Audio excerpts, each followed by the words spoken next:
All right, happy Friday. Good to see everybody since we didn't get together last week. Let's go ahead and start with the pledge.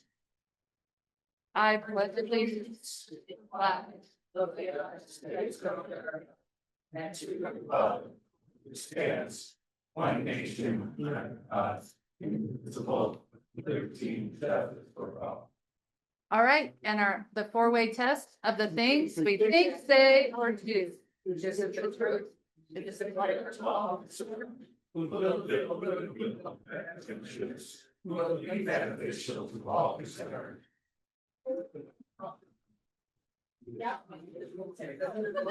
All right. Wow, we still have a lot of people. If you guys want to grab some seats, we have some over here. And there's one here. Adrian, are you doing the guest?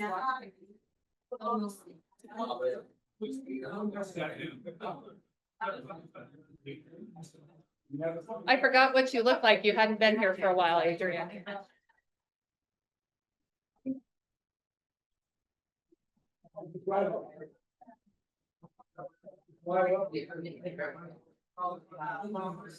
we? Good morning. Okay. Oh, thank you, Russell. That's why I started up paying attention. Woo, and I haven't seen your partner in a while.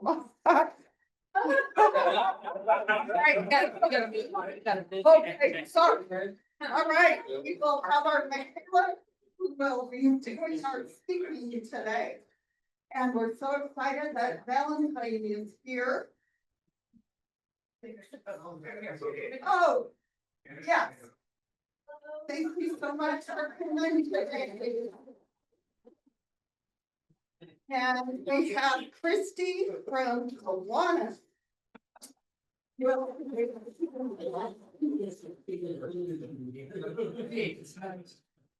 We do have a really packed schedule, although I don't see one person here today that was going to present, so we can maybe shorten it a little. So today is the International Day of Charity.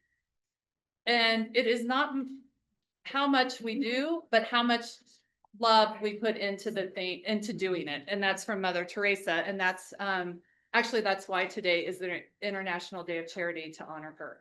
So, and it's also National Cheese Pizza Day, which is dear to my heart. I know. All right. So we have a lot going on. This weekend is the Big Chili Cook-Off tomorrow, and Rotary Wildflower Ready truck will be there. So make sure you stop by. It's a great event. If you haven't gone, bring your bellies because you can get a lot of chili. The 20th is Recycle Day, and I'm sure we'll hear more about that later. September 22nd is the Outdoor Lab Tour, and I think I saw Sandra here, so I'm sure we'll hear something about that. October 11th is the Rotary District Conference, so please register. And this year we're actually, any new member who has been a member less than a year and would like to go, we're going to offer 3 scholarships and pay for you to go to the convention or to the conference. It's a really great conference. You learn a lot. All of the other Rotary clubs are there. So if you're interested in that, please see me, text me, email me. And then October 25th is the WASH Symposium. And Kelly is the chair of that. So let's make sure we have a good showing there. And then some highlights from the district. September 21st is International Day of Peace.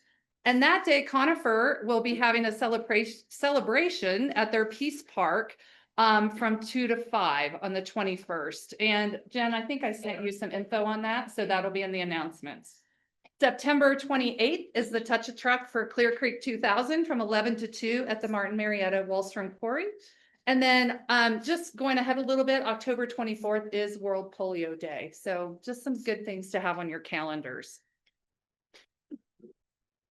All right, one of the things that we have to do each year is review the youth and at-risk protection policy. I know we did it last year.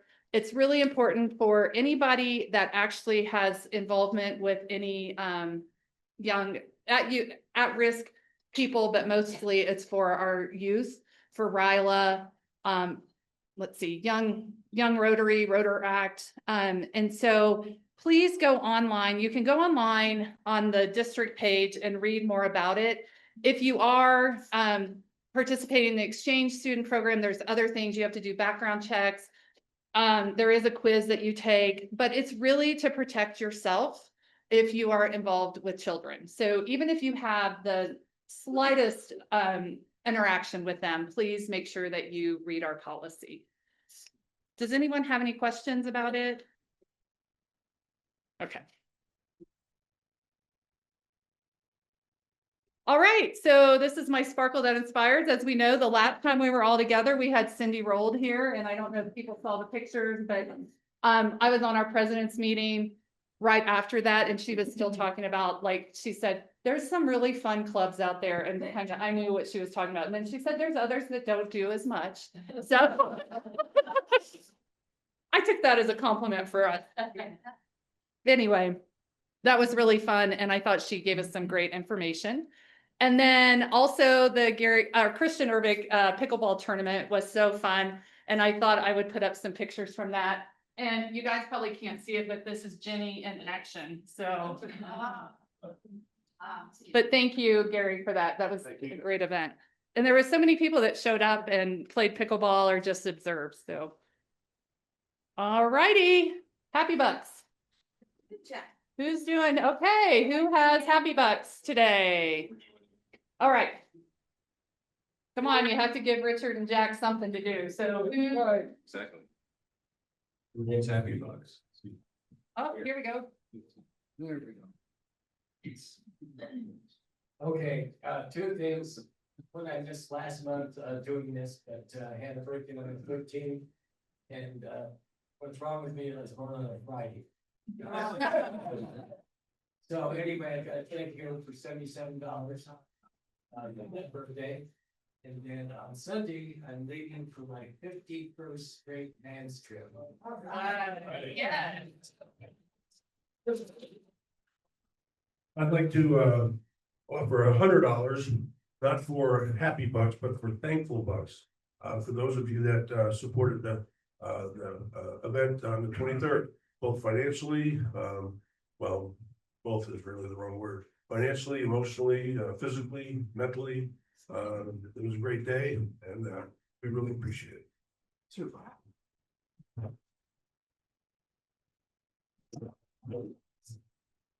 got 10 happy bucks as my daughter Nicole just passed the board to be a assistant assistant. And I survived driving a 12-foot Penske truck for middle work.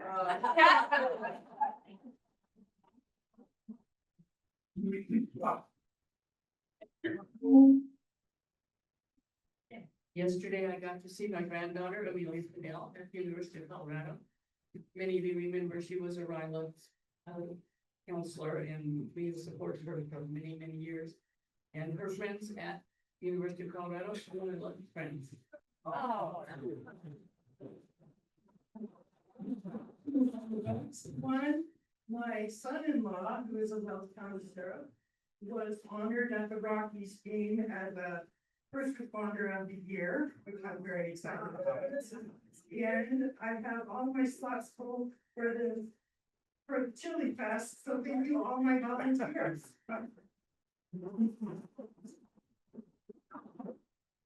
I've got 25 happy bucks for being recognized by Forbes as a next top jet advisor. Good morning. Okay, great. Well, okay, so my 14-year-old deadbeat son that I thought would never amount to anything. Actually started 22 the other day. Just got his first job offer and he's making more money than me. And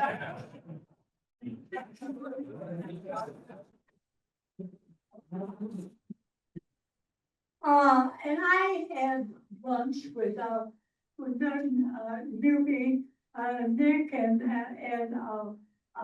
my fellow Rotarian from Cherry Creek, because we're doing a program in Uganda for mental health, and I think I'm gonna move there. Because I think I need it. Happy Bus, because I've got our club sponsored and foreign exchange student here this week, Valentine. And we've been having a wonderful time. He's on cross country from the EHS. We did a big 12-mile hike. This last week, and she tolerated me for it. And this evening, I've been threatened that we're gonna have French made crepes. And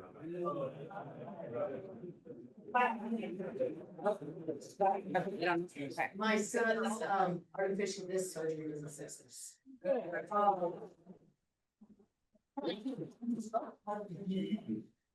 All right, anybody else going once, twice? All righty. Thank you, Richard and Jack, and thank you, everyone. All right, it's time for birthday. Okay, let's see. So today, oh, what happened? Today we have Cliff. Our Cliff is September 8th. Where's Cliff? All right. Kurt Harris. I don't think he's here today. September 11th. Bruce Anderson. Nope. MIA today. September 12th. Sean Olson. September 12th. If anybody's seen Sean Olson for a while, tell him happy birthday. Chris. Hey, y'all. Yeah, we got one. And Patrice, I don't think I saw Patrice today either. Hers is the 24th of September, and then Harry Ruland is September 28th, which he pops his head up every once in a while. So happy birthday to him. And then we have anniversaries. So we have quite a few anniversaries. Doug Griffin, 28 years. Oh,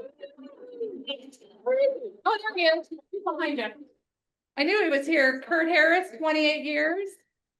John Sievers, 20 years. He does attend the board meetings, so John is a real person.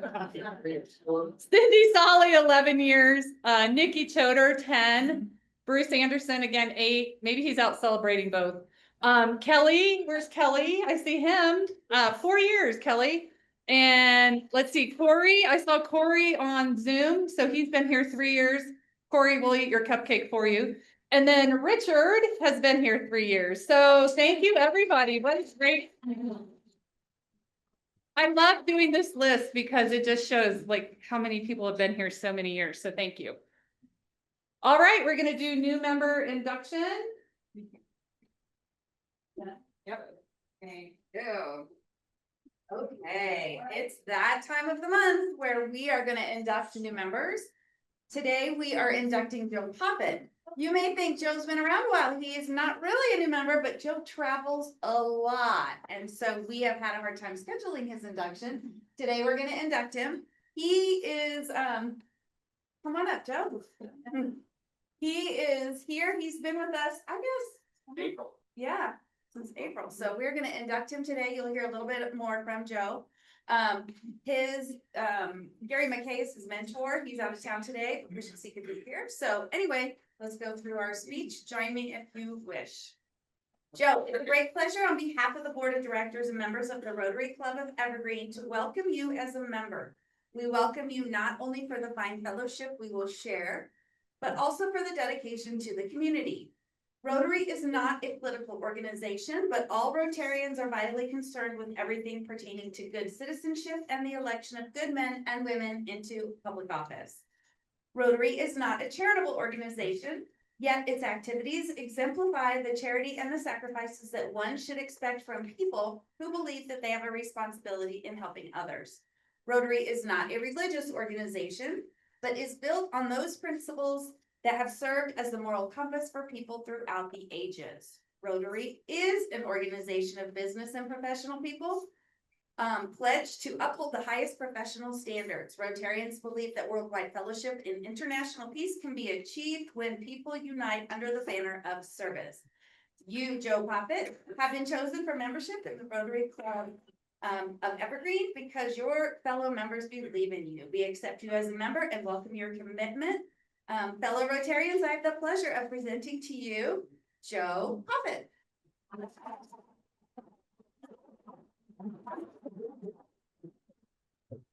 Thank you. My wife and I moved here from Vermont 2 years ago. And she's very active in the community in Miami as well, as much as I can. We do travel a lot. I'm a retired hospital administrator of New York.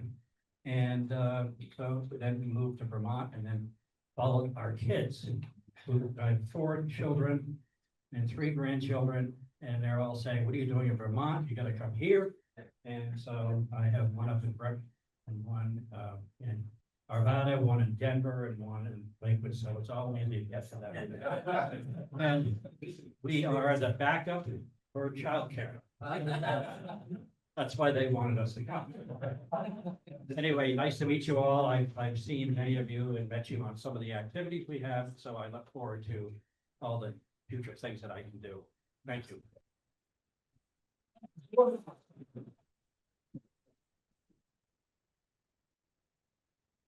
Okay, now I'd like to invite up Diane Gansauer and.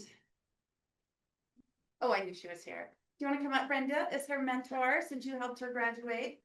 This is our Red Badge graduation session. Come on. Went on. So as you all know, the purpose of the Red Badge program is to help integrate the newer members into the Evergreen Rotary family and to help them find their path to a rewarding experience with us, living out the Rotary motto of service above self. Please join me in congratulating Diane for graduating from the Red Badge program.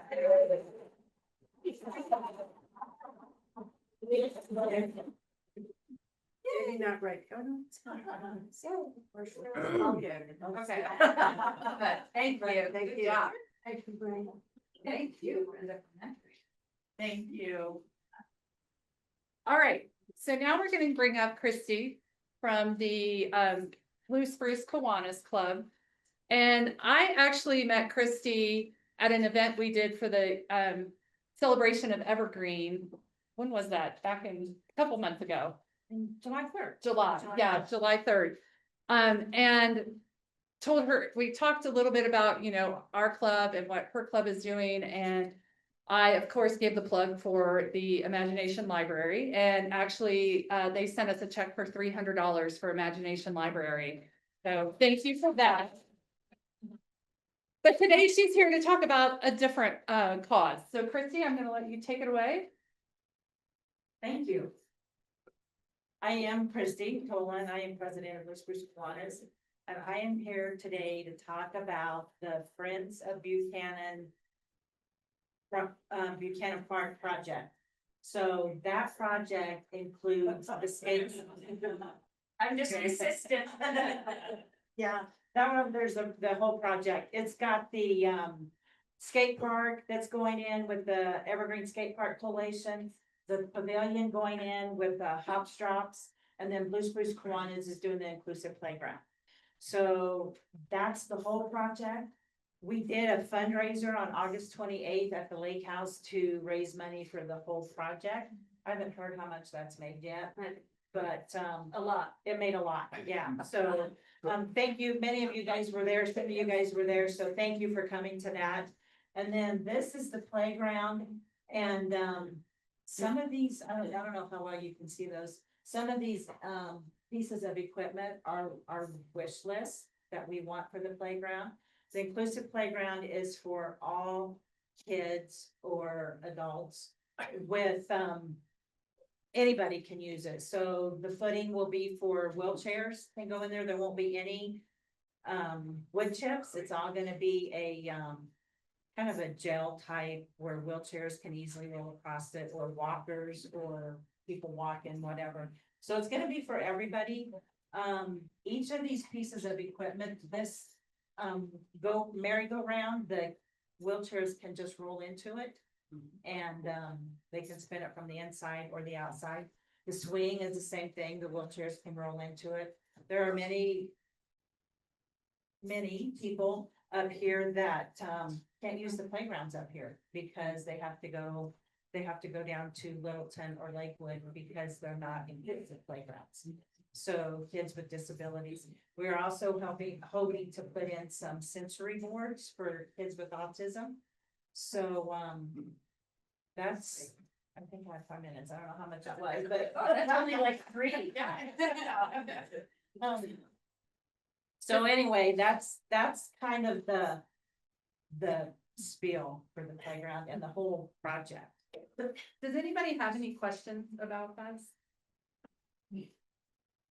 How much do you have to, continue to raise? For the whole project or for the? Ooh, I don't even know for the whole project. A lot. A lot. I'm just an easel that says a lot. For the playground, Kiwanis has committed to 100,000 to go to that. Some of that is through donations and grants. The rest of it is through our foundation. And I think the whole cost of the playground itself is like 600 or 650. So EPRD is putting in money, taxpayer money, but the whole thing is not funded by the taxpayers. That's why we have to do the fundraising part. So if somebody would like to individually donate, how do they do that? They can donate, if they want to donate to the whole project, they can go to EPRD website and donate through the Active for All Foundation. Or they can go to each one of the elements of the project, the skate park collation, the Hopstrops, and or Blues Kiwanis, and donate individually to that particular project. I think all of us are 501c3s, so you can use that as a tax donation. You also have naming rights? in terms of Yes. donations? Yes. For a price, which is a lot. The playground, for each of the pieces of playground equipment, you can also sponsor a piece of equipment if you want. Right, like you could buy a swing set for our community, 10,000 right there. This swing set up here and this is closer to 50,000. Because they're the wheelchair. Do you know, is there gonna be any plans for a splash park? That I don't know. Betsy can answer that. Yes, there's a lot of plans. So what's really cool, if you look right here, this brown on the side, so that is gonna be a small splash park. We're still working it out with board, staff, finances, but it should have, splash fountain that goes up, maybe a few sprays, but then rocks that you can play on that like lead down. We're still working on the full design and what we can afford, and what we can't afford. So, we've got like a phase 1 that we must get in there, which is the whole layout, and a phase 2. All right. And we take checks, cash, RMD. Betsy, and then your show. I know, I'm gonna talk to Ethan. Anyway. Christy, I want to thank you for coming. If you guys have any other questions, are you? I can stay around. She'll be around, or you can go to those websites that she said. So Lions meets every Thursday at Buchanan Park. At Buchanan Rec Center. thank you.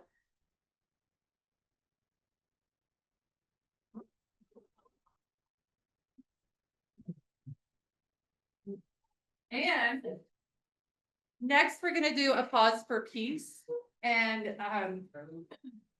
not to make you just, as you just got in here, I know. So this is Randy you're from the Boulder Yes. Rotary Club of Boulder, and he's here to talk with us about a project that they're doing. And I did bring some brochures. So. Make sure you hold it up. How's this? Perfect, okay. So I'm a little out of breath because I had a hard time figuring out now, where are you guys? So, where's Bob Rhodes? He's not here today. Oh my gosh, that's amazing. Anyway, Bob, the guy who recruited me to come talk to you a little bit about our project. So the Boulder Peace Initiative, as we call it this year, begins Sunday, September 14th, continues through Sunday, September 28th. This is the 4th annual civic peace building project of our peace building committee of our club. And it's, of course, in alignment with Rotary International's commitment to build global peace and understanding. So this is our fourth time to do this. It's grown each year. This year, instead of calling it Peace Week as we have in the past, we decided to call it the Boulder Bills Peace Initiative. Because what we're really looking for is to build a collaborative public civic engagement that promotes informed and constructive discourse and dialogue about peace building and mediation. The initiative includes, as you'll see when the brochure gets to you, 16 different events, including speakers, discussion panels, workshops, and a peace fair. And we're working with several partner organizations. They include the Colorado Jaipur Literature Festival, the Rocky Mountain Peace and Justice Center, Insight Conflict Resolution for Law Enforcement, Naropa University, the University of Colorado, Peace, Conflict, and Society Program, and Peace on Earth by 2030, which is a very ambitious group. At the Peace Fair in Boulder Central Park on Saturday, September 20, from noon to 4, we're going to have live music by musical ambassadors for peace, Janice Kelly and Spirit Voices, and Selassie and the Papa family. There'll also be an interactive art project with Streetwise Arts. Participants will also have the opportunity to visit the booths or tables of 21 organizations in this region who focus on or contribute in different ways to building sustainable peace. So for more information and a lot of details, see the flyer. And we'll also put it in the minutes from the meeting. So, are you gonna stay for our meeting? So if anybody has questions? Absolutely. Okay, Yeah. Great. You know, I drove this far, I might as well. yeah. Hang out with a bunch of really great Rotarians. Since we made you just come up before you could even sit down, so thank Oh, you. no, I kind of thought, I'm a little later than that. That's all right, that's all right. We're right on time, actually. I was just ready for that slide. It did remind me of when my son-in-law, who's from France, was driving 93 every day, and he just said, "Pray for me, I drive 93." Well, thank you so much. And actually, our exchange student is here from France. Our exchange Oh, student really? is here from France. Yeah. Where's the exchange student? Valentine. Oh, All right, you guys, thank you so much.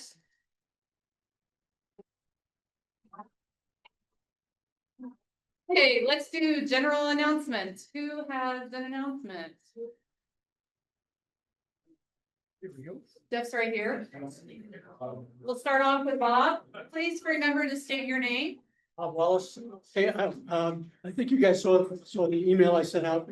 A number of you folks are gonna join me tomorrow at the Bear Creek Cemetery. We have a little project going on where ground sonar has identified about 50 graves that are totally unmarked in that cemetery. And working with the Kiwanis group, we're gonna just easily place markers, just stating unknown. But at least there'll be something there to recognize that there may even be Civil War veterans who were buried there. But we want to at least put a marker on these graves so that there's some recognition of folks who were laying there. But so if you can come out at 9 o'clock at Bear Creek Cemetery, right next to Christ the King Church, should take about an hour. It's a very simple metal spike that's going to go in with a little card that says unknown, and we can be in and out of there. And there are a number of you folks who already responded and are coming. So thanks. And I'm so sorry about this. What I did last week, and put the wrong date, so hopefully nobody showed up last Saturday. Oh, they weren't alone. That's Thank you. I'm Sonia Gallo. Over the years, many of you have asked, when can we go back to outdoor lab again? We had a meeting there many, many years ago. Sam Smith was the president at that time. I can't do the math, some of you can, a long time ago. You have an opportunity to go back for a private tour on Monday, September 22nd. Bill Manning will be handling the carpools leaving from the lake at 8:30. We ask that you be there by 8:20. There are many changes at Outdoor Lab since we were there the last time. The principal is Dynamite. Peggy Paschke is her name. And then we have a TP that's new, that's used for studying indigenous people who lived on the site prior to us. That was partly funded by our own Rotary Club. new cafeteria, many changes. And it's a wonderful prestige site, 500 and some acres where all of our sixth graders get to spend a week learning about the environment, learning to be good stewards of our land. Next year, Marianne and I hope to initiate a tour of Windy Peak, which is our sister school east of Bailey. I hope you can join us. Sign up on Genius. Thanks to Marianne for setting that up. Questions? We'll do them after. Thank you. Yeah. Claire. Hi, Jeff Stone and Chris Hoydell. Recycle Day is 2 weeks from tomorrow. And right now, the sign up Genius is not looking so good. So we need volunteers. Obviously, it's a big event for the club. So you'll be getting more reminders, so please sign up. And it's only going until 12 o'clock this year, so it's not as much of a time commitment, and you may have to get out on rhythm. Yeah, I was gonna say, Chris and I will be taking the lead a year from now, but this year you still have to answer to Alan Rubin. Jack Stapleton, who administers your website, to let you know, in case all of these new faces and new members are getting you confused, that the new pictorial directory is now live and online as of yesterday. So if your picture isn't up there, Jen's going to get you. She has a list. On Saturday, September 20th, after the recycle day. So from 12 to 4 is the Oktoberfest. And this year EPRD is running that. It is a fundraiser for this permanent stage that's at Buchanan Park. And also Rotary, I think, is still doing the kids area. So that's going to be money to, from Rotary to Camp Comfort. Is that right, Annette? It's the third year? Yes. Right? Okay, Karen? Rotary and Sheldon. Oh, great. Okay, yes. Yep. So Rotary and Feldanic State Farm, that money is going to be going over to Camp Comfort through Mount Evans. The rest is going to be going to the stage. So again, after you finish volunteering in the morning, just come hang out and have some beer at the Oktoberfest, which is at Buchanan Park. David Sheasley. Most of you know that I've been making peace polls for the last several years, and I need some help. I'm developing a disability that's making it hard for me to move the posts around. They're 12 feet long and probably weigh 50 pounds and more, and I need some help. If anybody is able to make that kind of a lift, please see me after the meeting. It's not a very time consuming thing, it's just a few minutes, but it's just more than I can do right now. Thank you. Thanks, David. And thank you for the feedback. Continue to give that's great. Thank you. So really, anybody that can help David, even if we could do it in shifts or, let's coordinate that, but the peace polls, as you see them throughout the community, are so valuable. So thank you. All right, Chris, we have a great speaker today, and Chris is going to introduce her. All right, today we have Michaela Layton from Colorado 811. As you know, we've been having a lot of construction going on down around the dam. Everybody's, having these wands, they're marking the pavement, they're putting in bins. You're probably saying, what is this all about? Well, they're looking for underground utilities. So I know it looks like chaos, but Colorado 811 is adding some structure to that chaos. And many of you may wonder, why is this important to me? I'm not involved in construction. It should be important to everybody, whether you're a homeowner, an excavator, a nosy neighbor. You need to make sure that Colorado 811 is contacted. Michaela is a person that has been with Colorado 811 just for a few months, but she has a lot of experience in the field with stormwater management inspections, both technical and environmental. And before that, she was in the food service business where she focused on communication, teamwork. And at the end of the day, that all these skills are coming together to make sure that she can put preventive measures in place to protect the people, the environment, and maintain a safe infrastructure. Okay, look. Thanks, Chris. Good morning, everybody. My name is Michaela Layton. Once again, as Chris said, I am the Northeastern and Metro Liaison for Colorado 811.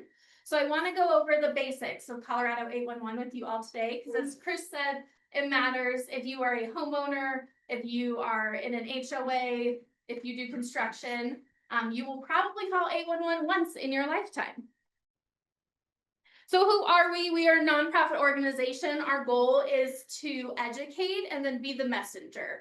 So we bridge the gap between utility owners and the general public and excavators. We are not here to enforce anything. Once again, we are just education based. So if you ever call 811, you are going to be interacting with our contact center. They are the individuals that work we're open 24/7, 24 hours a day, because emergencies happen and you have to be able to get a hold of us. But when you call in a ticket with Colorado 811, you're going to put your job site location in or your residential house if you're doing landscaping work, and then we provide that information to the utility companies. Once that information goes out to the utility companies, they have 2 days to respond to you. That is not including the day that they put their ticket in. And then once you get a response from them, that's probably when you see all the lovely paint all over your sidewalks, landscaping. I know it's frustrating, but once again, we are highlighting the underground facilities. The reason that's important is because even if you're doing landscaping, you have a really high risk of hitting something. There is not a depth required for utilities to put bury their utilities underground. So you could be 6 inches underground, you could be 3 inches. We get calls all the time that sometimes they're actually just laying in your yard. So, which would be a bummer. But there is a safety risk to that, right? As you are maybe updating your landscaping, you don't want to accidentally hit your sewer line, your water line, or any of your electrical lines. That's all a safety risk to all of you. So putting in a ticket is actually required by law, so it is important. We also have our member relations team. They are here to help if you have any questions or you run into issues where maybe a certain utility is not getting back to you. Our member relations works directly with the utility companies, and they're there to bridge that gap. So you might be wondering, how do I know if everybody's responded to me? That's a great question. We'll go over the colors in a minute, but let's say you were trying to do construction on this building. There is a potential that more than one communication line or utility owner would have to come out and spray. They all spray in the same color if they're communications. We'll go over that a little in a second. But the only way to know if everybody's responded to you is through Positive Response. Is a website that we have. So you would go onto that website and check and verify that you're safe to dig because you got a response from everybody. It's really important to cross-reference this. The utility owners are required by law to post on this. So if you have not gotten a response from them, you would want to reach out to Colorado 811 and we can help get that for you. All right. I might want to go over private utilities for a moment because this is a little tricky. There's a lot of misunderstanding on what is private versus public. So when you put in a general ticket through Colorado 811, the utilities are going to come out and spray what they own, and they do that for free. But that is only in the public right of way. So as you can see in this image, I'll move in a second and explain it to you. Everything on this side is within the public right of way that would be sprayed for free. Anything from the meter to your house, you own. And so it's really important to understand that if something were to happen to that line, you are financially responsible to fix that. And you don't want to be financially responsible for something like that. So you would have to pay a private locate company to come out and locate that for you. The same as you can see in this image, they've taken electrical and everything from their house, maybe to a back garage, or maybe if you have an addition to your house, you've added electrical, that is also privately owned by you all. So you would have to pay a private locate company for that. I don't know if you all see that, but this side is publicly owned. Anything meter into your house, privately owned. The reason this is important, once again, if you are changing landscaping at your house, that is something you would have to get located. If you have lived in your house for an extremely long time, and you're like, I know where all of my utilities are, it's really important to call 811 with all the directional boring that is taking place in our world nowadays. There's actually a very high chance that you have lines in your yard that you don't know about.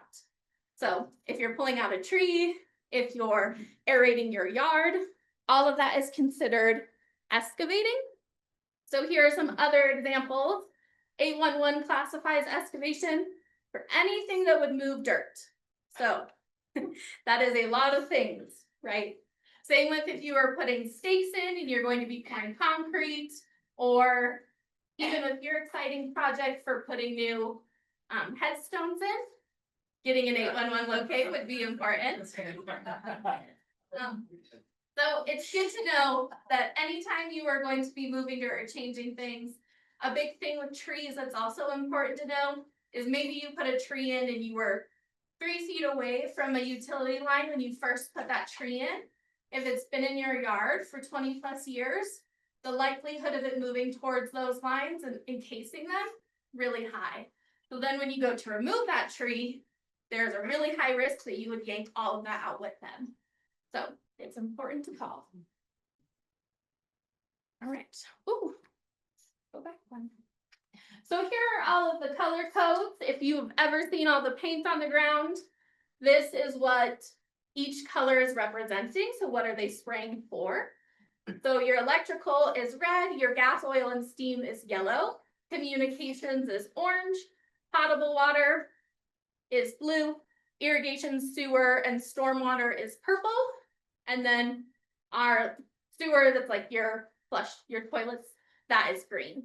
So if you ever if you put a ticket in and you're wondering whether or not I got all of my locates in front of my house, it would be good to go through and cross-reference, do I have all my colors? You're always going to have communications, electric, sewer, and those things to your house. So if you were missing a color that has not been sprayed within your property, you're probably missing a utility member. So it's important to pause, call 811, and ask for more information before you dig. Some of these things might seem like they wouldn't have a large impact on you. When I was still a stormwater inspector at Adams County, a construction site hit a live sewer line. They pumped sewage into Clear Creek for 2 days. Clear Creek directly attaches to the South Platte. So we had a major water contamination issue. None of us want our waterways to look like that. It directly affected people's potable water within their house. That's a huge impact on everybody's day-to-day life. So on construction site or within your own home, there is a big impact. It's also important to know if you hit a gas line or electrical, there is a potential for that to seriously damage your house. 2 weeks ago in Johnstown, someone hit a gas line and their house blew up. So these things do happen. Please call 811. It is for your protection. That is why we are here. And so the statistic right now is that a gas line or that a utility line is hit every 6 minutes in the United States. So it's extremely common, but very preventable. Right. So here's some more examples of potential markings that you could be looking out for if you are walking around the neighborhood or just within your own home. I know the paint is frustrating, but it is a way to make sure that those utility markings stay. So a ticket is good for 30 days or until your markings are no longer visible. And so that is why they use paint, to just keep them around for that construction longer.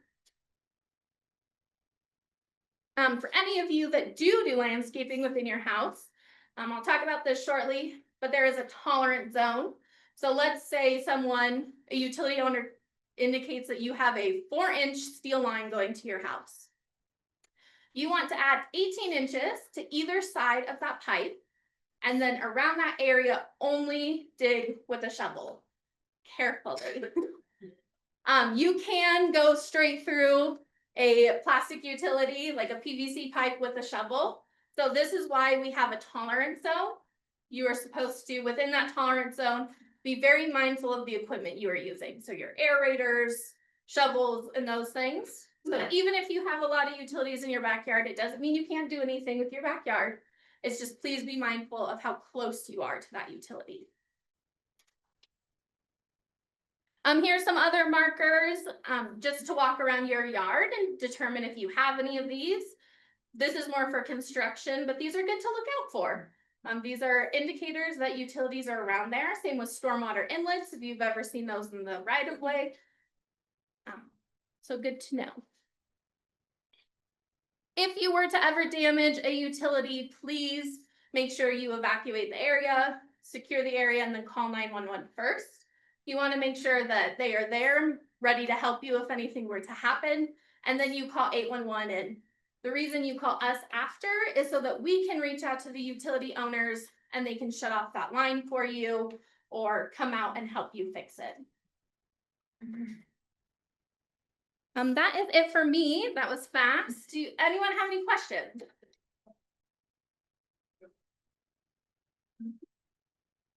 Being that we're in the mountains, what about well lines and septic lines? Yeah, so well lines, really important. Generally the well owners, those are privately owned wells, but everyone is required to call in a ticket. So if they are ever doing work on those, they will be reaching out to 811 to put in those tickets. But good to know if one's in your area. Those would come up when you put in an 811 ticket. We tell you what utilities are in your area, so you know. And so that's also good information if you just want to know what utilities are by my house. You can always put in a ticket and we would tell you.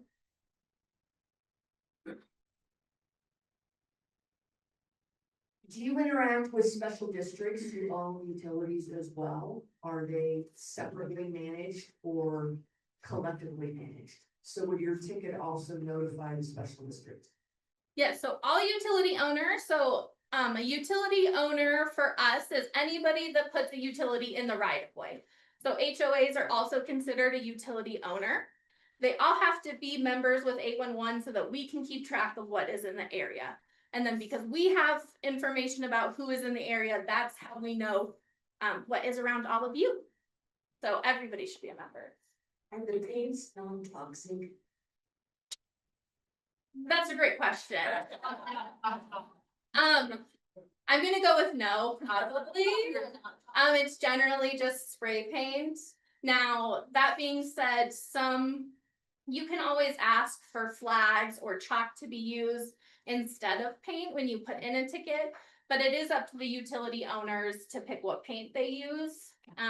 I would hope that they are very mindful around our waterways, but generally construction environment is the first thing on their mind. How does they go about with their funding? So we get our funding through the utility members. So if you are a utility member, you are charged per ticket that goes out. Because we are here to prevent damages to their lines, then they are responsible to pay for how many tickets go out. If one were to put in a ticket with 811 for the public right away, would you give us a list to contact the people that could continue the marking of the private right away? Yeah, so if you go to our website, if you go resources, additional resources, private locate company, we have a list. You can go in there and put your address, and then any private locate company that wants to be a part of our website is listed there. Okay, let's say you called 811, got markings, then you started digging, you inadvertently got a line. You said, "Oh, I don't think I heard it." Should you call 811 back or just cover it back up or what? Yeah, so even if you nick the coating of a utility, so let's say you have a PVC pipe and you scratch the plastic on that utility, it is up to the utility owner to determine whether or not you truly damaged their line. Let's say you scratch a fiber line and then you get a big storm, and 2 years from now, the ground's really saturated. A few years ago, we had that year where it felt like it rained every day, right? Ground's super saturated. The likelihood of the water getting into that line and short circuiting the whole thing is really high. So it's important to leave it up to the utility owners Even if it is private, they would come out and help you assess whether or not it needs to be completely replaced. And it's important because if you damage yours, you could affect others. So we want to be mindful of the community that we impact by damaging a utility. So if you short circuit a whole neighborhood for electrical, what if someone is hooked up to medical equipment and now it gets short circuited, right? That's scary. Or people that work from home and now they can't work from home because they don't have electrical. So it is important to remember the impact we have on our entire community with these things. Given that point, who bears the responsibility when a utility fails?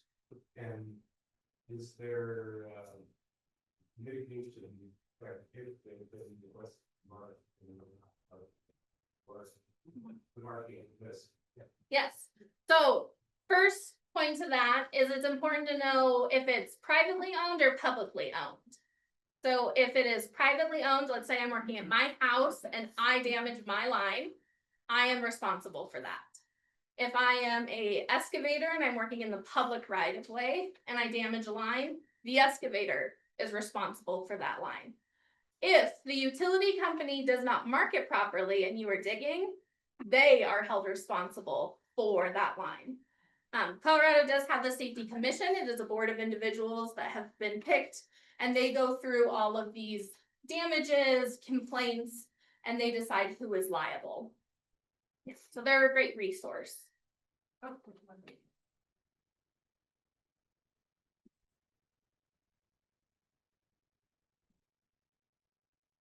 I bet some crazy wacky things happen.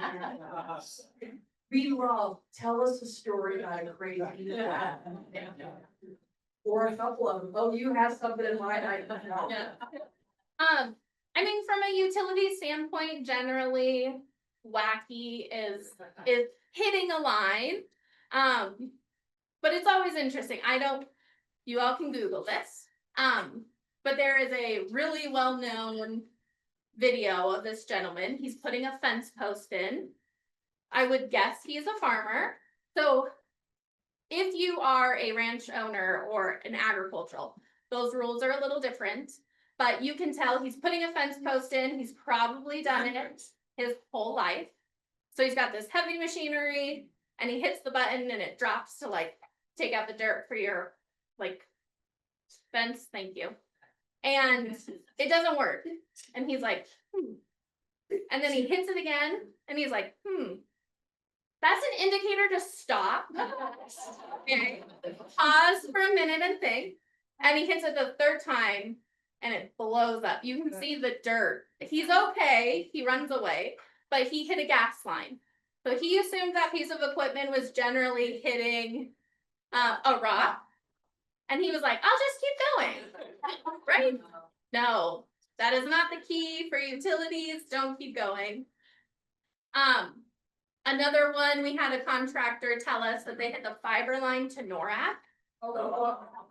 Very expensive. They charge $1,000 a minute to fix that line. So when you're talking about accruing financial risk, that is not something you want to hit. All right, thank you. Any other questions? Anybody? Oh, Is it covered under homeowners? yeah. No. Yeah, if you hit a utility line, your insurance will not pay for that. All right, any other questions? Ted?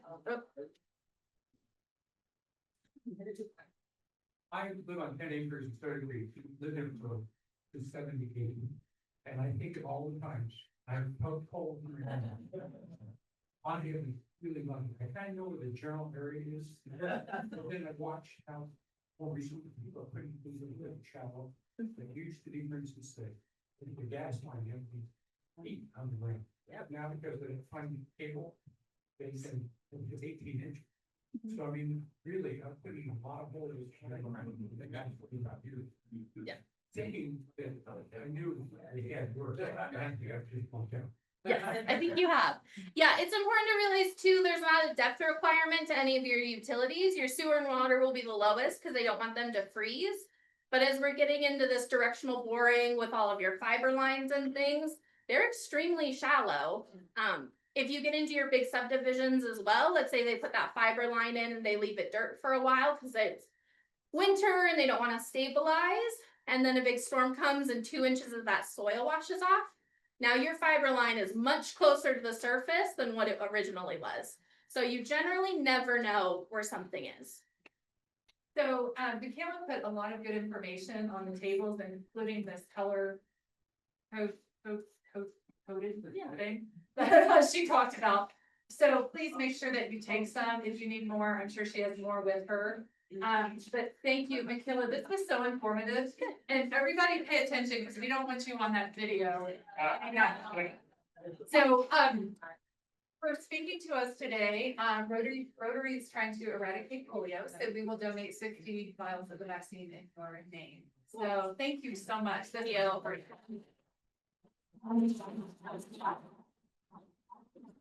All right, you guys, don't forget, Randy's here if you have questions about the Peace Project. Christy's here, Michaela's here if you guys have more questions. But I hope that you guys have a great Friday and a great weekend. We'll see you next week.